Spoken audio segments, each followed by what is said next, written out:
गणपति बप्पा मोरया, मंगल मूर्ति मोरया। में आज मैंने बनाए हैं भगवान जी के प्रसाद के लिए उकड़ीचो मोदक।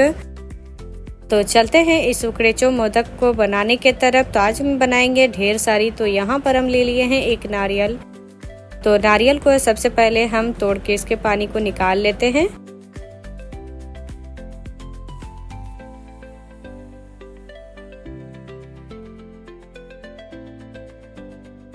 तो यहाँ पर नारियल के पानी को हम निकाल लिए हैं। अब इसके हम 2 टुकड़े कर लेंगे और यहाँ पर तोड़ लिए हैं। अब इसके हम छिलके से हम हटा लेंगे नारियल को, और यहाँ पर छिलके से हम हटा लिए हैं और नारियल को अच्छी तरह से हम धो के ले लिए हैं। और यहाँ पर आप देख सकते हैं नारियल के जो ऊपर में जो छिलके रहते हैं वो भी हम पिलर की सहायता से पील कर लिए हैं।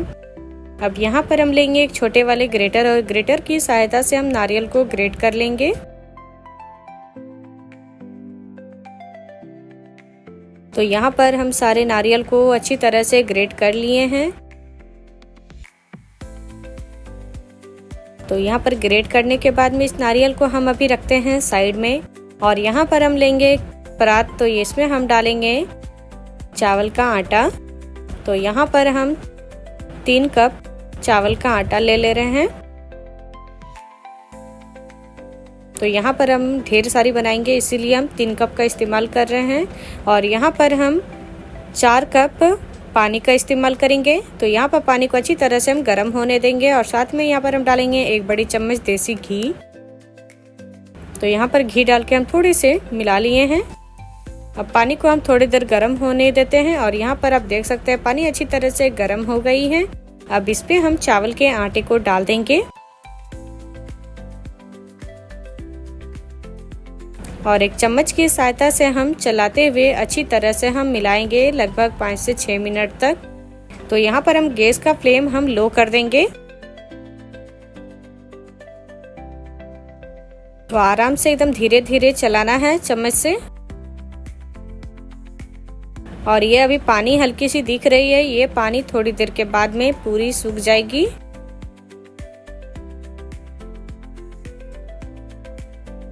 और यहाँ पर बर्तन जो है वो पूरा भर चुका है, क्योंकि ये थोड़ी ज़्यादा ही मात्रा में बना रहे हैं।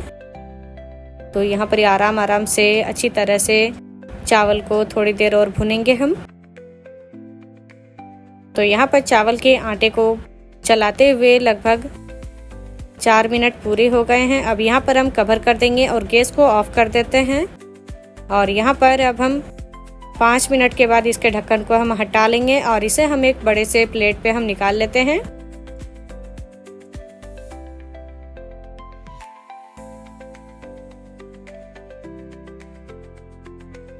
और इससे हम थोड़ी देर के लिए ठंडी होने देते हैं, क्योंकि ये अभी गर्म है और इसका डो अभी बनाने में थोड़ी मुश्किल है।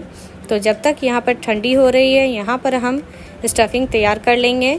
तो यहाँ पर हम ले लिए हैं 2 बड़े चम्मच खसखस। तो यहाँ पर हम पोस्तू इसे बोलते हैं। तो यहाँ पर खसखस को हम थोड़ी देर के लिए भून लेंगे, लगभग 2 मिनट के इतना, हल्के से कलर चेंज होने तक। तो यहाँ पर 2 मिनट पूरी हो गई है, और इसे हम लो फ्लेम में अच्छी तरह से भून लिए हैं। तो इसे हम निकाल लेंगे एक प्लेट पे, और इसी बर्तन पे हम फिर डालेंगे 2 बड़े चम्मच देसी घी। अब इस पे हम थोड़े से डालेंगे ड्राई फ्रूट्स। तो यहाँ पर काजू और बादाम ले लिए हैं। तो इसे हम थोड़ी देर के लिए भून लेंगे, लगभग आधे मिनट के लिए।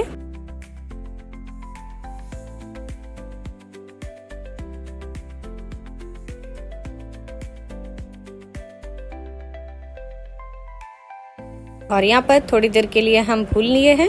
अब इस पे हम डालेंगे ग्रेट किए हुए नारियल। तो यहाँ पर 2 कप ग्रेट किए हुए नारियल डाल देंगे, और इसे हम चलाते हुए 1 से 1.5 मिनट के लिए हम अच्छी तरह से भूनेंगे, जब तक कि नारियल का जो पानी है वो अच्छी तरह से सूख जाए।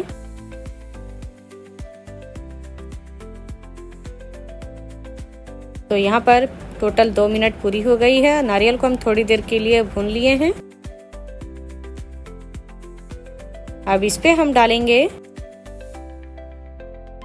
गुड़। तो यहाँ पर हम पाउडर गुड़ का इस्तेमाल कर रहे हैं। आप चाहे तो नॉर्मल गुड़ का भी इस्तेमाल कर सकते हैं। तो यहाँ पर 1 कप हम पाउडर गुड़ डाल देंगे, और साथ में भुना हुआ खसखस भी डाल देंगे। इलायची पाउडर यहाँ पर हम डालेंगे 1 छोटी चम्मच, जिससे टेस्ट बहुत ही अच्छी आती है। अब इसे हम चलाते हुए 2 मिनट तक थोड़ी देर के लिए भून लेंगे। तो इसे हम लगातार चलाते हुए भूनेंगे। तो यहाँ पर हमें लो फ्लेम करके ही अच्छी तरह से भूनना है।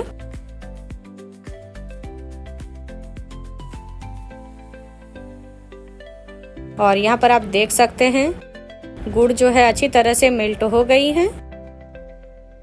अब यहाँ पर गैस को हम ऑफ कर देंगे और इसे हम थोड़ी देर के लिए ठंडी होने देंगे और इसे हम एक प्लेट पे निकाल लेंगे। तो यहाँ पर स्टफिंग हमारी बनके तैयार हो गई है। तो इसे भी हम प्लेट पे अच्छी तरह से निकाल लिए हैं।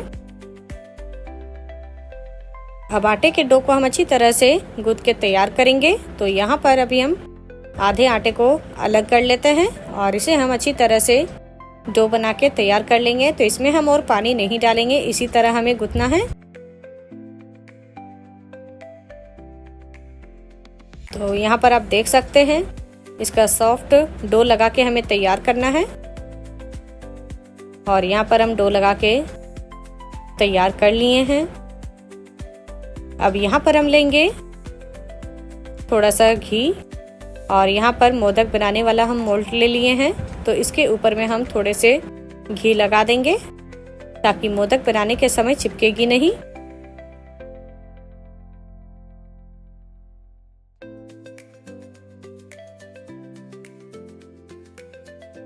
और हाथों में भी थोड़ा सा हम घी लगा लेंगे ताकि आटे जो है निकालने के समय हाथ पे चिपकेगी नहीं। अब यहाँ पर हम थोड़ा सा आटे का डो लेंगे और यहाँ पर हम मोदक के अंदर पे हम मोदक मोल्ड के अंदर पे डालेंगे धीरे धीरे करते हुए।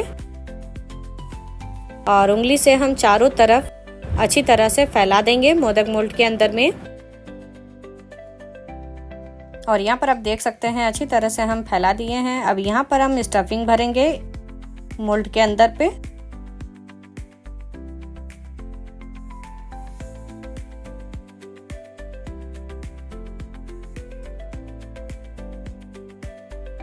तो यहाँ पर थोड़ा सा उंगली से हम प्रेस कर देंगे ताकि इसके अंदर पे हम और भी स्टफिंग भर सकेंगे। तो यहाँ पर ढेर सारी हम स्टफिंग डाल दिए हैं।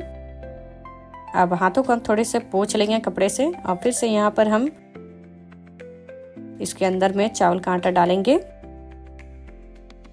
तो यहाँ पर थोड़ा सा हम आटे को डो को डाल के और उंगली से हम थोड़े से दबा देंगे और यहाँ पर घी थोड़े से लगा देंगे। और यहाँ पर जो एक्स्ट्रा आटा जो निकला हुआ है उसे हम निकाल देते हैं। तो यहाँ पर थोड़े से मोल्ड को प्रेस कर देंगे और ये हमारा मोदक बनके तैयार हो गया है। इसका शेप देखिए कितनी अच्छी बनके तैयार हुई है। तो इसी तरह हम सारे मोदक को बना के और तैयार कर लेंगे। तो यहाँ पर एक एक प्लेट में हम रखते जाएंगे एक एक करते हुए। और यहाँ पर मोल्ड के अंदर में हम दूसरा मोदक भी बना लिए हैं। अब इसके अंदर पे हम स्टफिंग डाल देंगे। तो आप जितनी मात्रा में है स्टफिंग डाल सकते हैं, इससे टेस्ट बहुत ही अच्छी आती है ज़्यादा डालने से। अब फिर से हम यहाँ पर आटे के डो को हल्का सा लगा देंगे और ऊपर से घी हल्का सा लगा देंगे। और यहाँ पर मोल्ड को दबाने के बाद जो एक्स्ट्रा आटा था उसे हम निकाल लिए हैं। और ये हमारा दूसरा मोदक भी बनके तैयार हो गया है। तो इसी तरह हम सारे मोदक को बना के अब तैयार कर लिए हैं। अब चलते हैं इसे हम स्टीम करने की तरफ। तो यहाँ पर हम एक बड़े से बर्तन पे पानी गरम कर लिए हैं।